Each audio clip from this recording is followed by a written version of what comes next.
రాశి వారికి ఆదాయం 14, వ్యయం 2, పూజ్యం 6, అవమానం 6.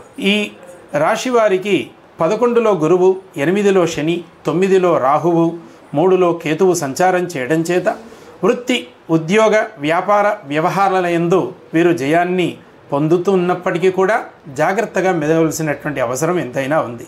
అలాగే సహోదరులతో కలహాలు వచ్చేటువంటి అవకాశం కూడా ఉంది కాబట్టి జాగ్రత్త వహించాలి. ఏవైనా కోపతాపాలు ఉన్నప్పుడు ఒకరికి కోపం వస్తే ఒకరు శాంతంగా ఉన్న ఎడల ఆ కలతలు లేకుండా, కలహాలు లేకుండా సోదర భావంతో జీవించగలుగుతారు.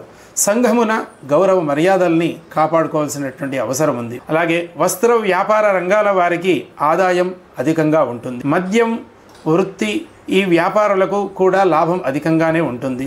అలాగే వీరు ఏవైనా సమస్యలు ఉన్నప్పుడు విష్ణు కవచాన్ని, సుందరకాండ పారాయణం కనుక చేసుకున్నట్టయితే సమస్యలన్నీ కూడా తొలగిపోయి చక్కగా ఆనందమయ జీవితాన్ని భార్యాపిల్లలతో గడపగలుగుతారు.